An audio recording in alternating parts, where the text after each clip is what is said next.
Realtree's Midwest Whitetail is brought to you by Cabela's, Cuddyback, America's Best Bowstrings, Drake Non-Typical, Easton Arrows, Frigid Forage, Fuse, Grizzly Coolers, and Realtree.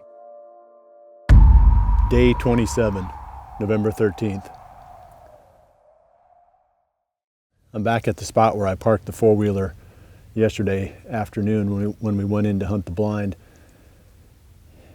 And I haven't looked yet, but where that deer went into the woods shouldn't be more than about 20 yards from where I'm standing right now.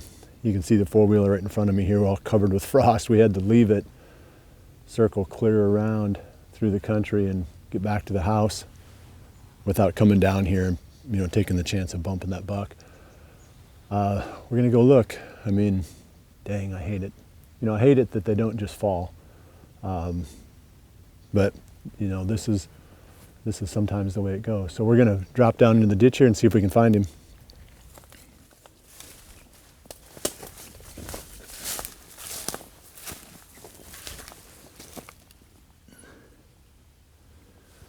There's blood.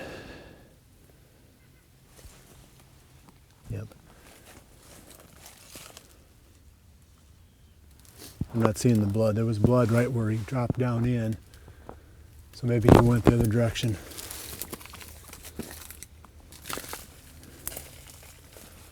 Yep, there's blood up here.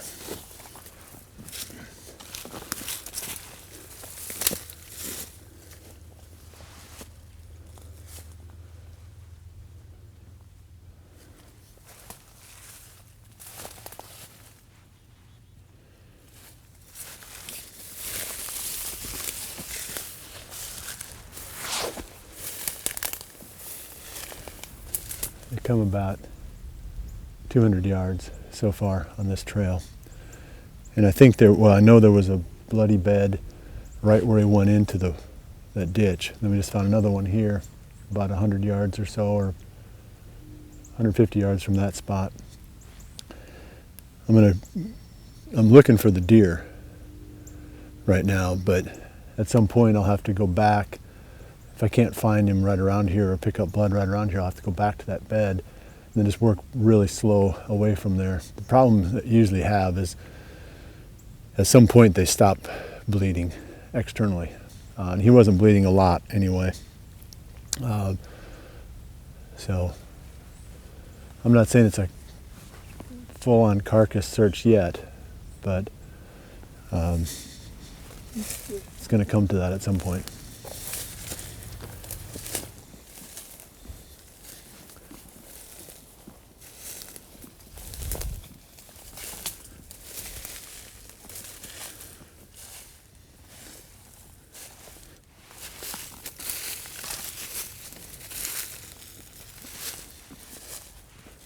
It's a really fresh bed, but there's no blood in it.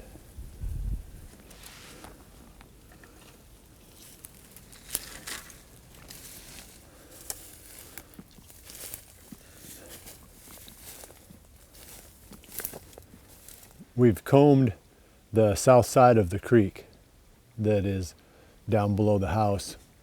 So we're gonna go across the creek and take the other side, including some of that grass field that we can see when we're sitting in one of the tree stands down there that you've probably seen through the season. But I don't think he came this way. Really, in my gut, I think he was heading back home. So that's that big block of timber up there.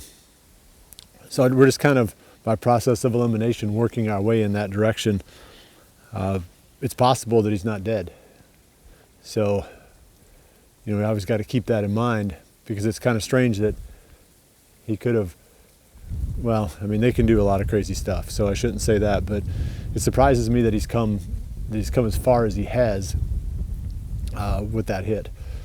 So maybe it's just not lethal somehow. I don't know. I have a hard time with that, but we're going to go across the creek and work down the other side, and then we'll regroup, then we'll work our way up into that bedding area. One thing I got going for me is I do have trail cameras on both sides of that tree line that leads up in there. So we can always pull those cards and see if he came through there last night at some point. It doesn't mean he couldn't have went right across the field, but at least we got, you know, one more little tool that we can pull out and use to our advantage here. We're going to cross the creek and see if he's on the other side.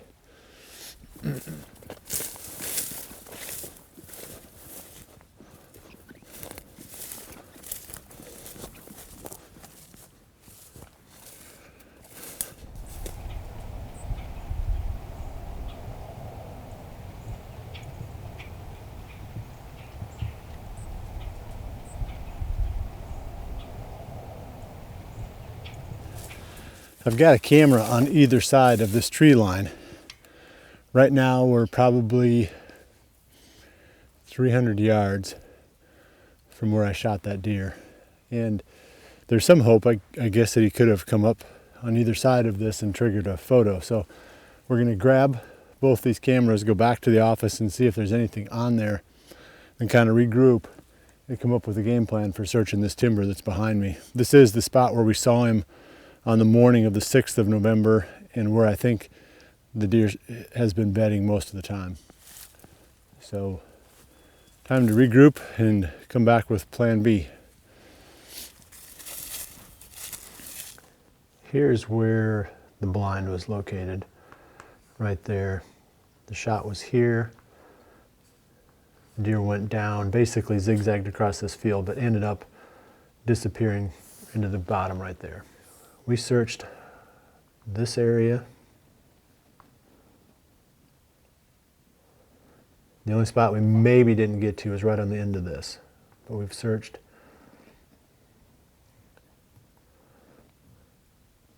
all of this thoroughly so far. He's not in there. We've searched this all the way up, then out into that grass field. Not in there. We searched this tree line. No. So this is the next place we're going to look. We're just going to cover this patch of timber completely, every corner of it, and then that'll probably be it for today. We've got probably 4 or 5 more hours of daylight.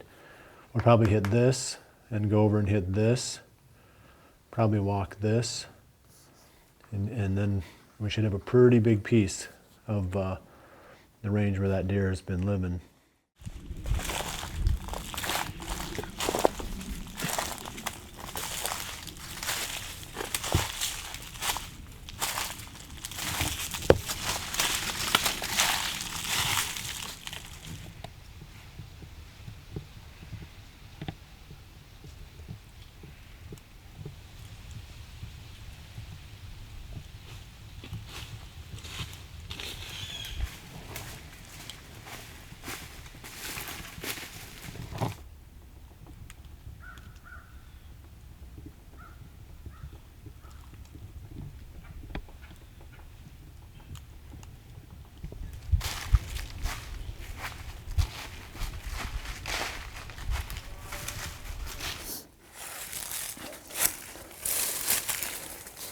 It's all that's left of him.